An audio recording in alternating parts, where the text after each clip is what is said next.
I ran the 2026 cheap marathon in New Hampshire. And all I got was a Boston Marathon qualifying time, the cheap marathon ribbon, 26.2 miles of struggle of a run. It was not an easy marathon. Things went wrong. I got a torn muscle in my hip, I now believe, because 5 days after the race, I looked down today and my take a look at this. My hip is totally black and blue. I didn't fall, trip, or bump into something. That's from the race. I filmed the intro after I did the rest of this video, and you'll see how and what happened during the race. We need the reluctant runners to be reported to the start line as we are now inside 7 minutes.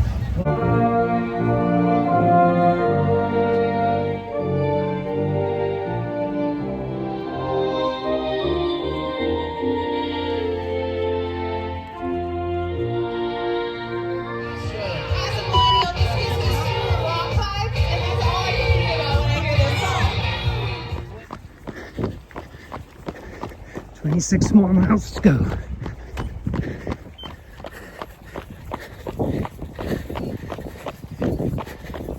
Feeling a bit sluggish.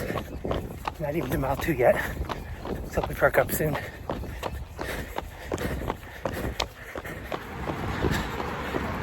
Coming up on 21 more miles to go. It's off slightly uphill. I don't feel too good in my legs. They're very stiff. Hoping the downhills I'll start rolling. Still under a 9-minute pace. Yeah, come on, lean runners. Way to go. Nice work.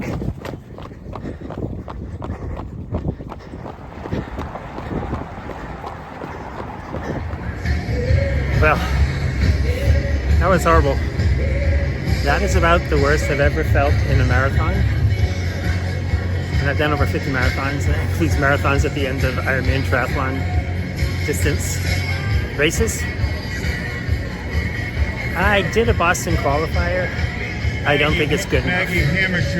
I did about the exact same time I did at Boston last year. I think 4:03:28. And that was a struggle from the first step. The post-mortem is this.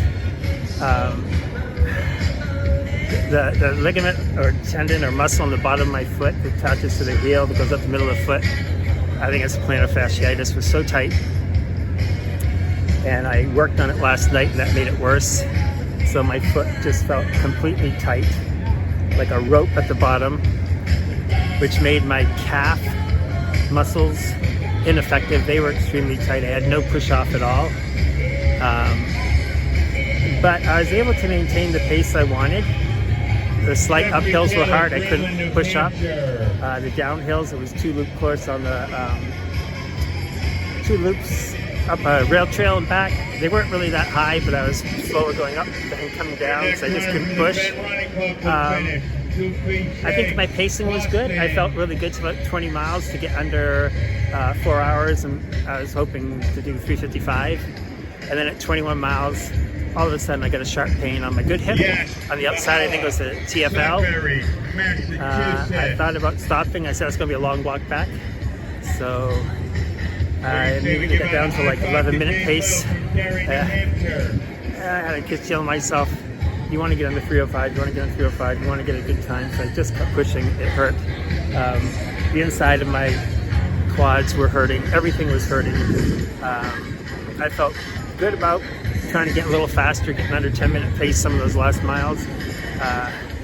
I got under the 4:05, but I don't think that's good enough for Boston next year. It didn't qualify me this year. I know people had to run faster this year by 5 minutes, so maybe I'll do it, maybe not. I don't want to have to do how to qualify. Yeah, that was miserable, but I'm really proud of myself for persevering. There was not one step that felt good. Everything just felt off. Everything felt tight. But I found a way. I got it done. And glad that's done. I hope that's a qualifier. We'll have to look at how things are going. And anyhow, the cheap marathon's done. And here's Amy. I got my ribbon for finishing, and as it stands now, I think I'm in my age group. I don't know. Maybe someone hasn't finished yet, but I guess that's something good out of it. But I'm not quite sure that's good enough to qualify for Boston, so we'll see. Okay, now for the fun. Let's see if I can stand up. All right. I'm sitting on a lamp post there, so at least I'm not close to the ground. Oh my goodness. Next step is to try to walk. This is not going to be good. Then we got to find the bus to get to my car. It's race photo time, and as you can tell from the finish line photos, I wasn't that happy, nor was I energetic at the finish of the race. Then we have a normal race photo from along the course. Looks like I'm running fine, and just not as fast as I ran 45 years ago in this photo in a marathon. And then we get to these two photos, and this shows you the problems I have with my hip. I have femoral anteversion of my left hip, which means that hip is rotated in, the knee, it's knock-kneed, and then I have tibial torsion of my left foot, and it points out to the left, and this causes the problems with my back that I've had for years and years and decades even. So that's my funky hip story. Anyone that sees me runs know I have a really wonky hip and a really wonky left side of my body. And I've been fighting that my entire life and running career, and it's created a lot of problems trying to find stability in that hip. Now, it had been hurting about a month ago, again, the tightness in the hip, and that's where I had torn labrum surgery in that hip also. So I called up and got a hold of a chiropractor I'd been to a couple of years ago who does a lot of deep tissue work. So I went in, and he did a lot of work on my TFL muscle on that left side and on the glute med muscle on that left side. I went back again a second time 3 days before the race, and he did that work again. It felt great. In fact, during the race, there was not one problem with my left hip, but as I was running, my left hip, as it felt more looser, shifted some of the weight and some of the ankles over to my right hip. And I didn't notice it at all, except 21 miles into the race, when all of a sudden I got that sharp stabbing pain in the hip. And I think that muscle had been, the glute med there, had been so overworked, so overstressed, the stabilizing muscles could no longer do their work. They hadn't been trained enough in a newer or different position. And so the hip just died and gave out on me. And I had to persevere those last few miles struggling with that hip. I hope it's the glute med. I haven't gone to a doctor about it.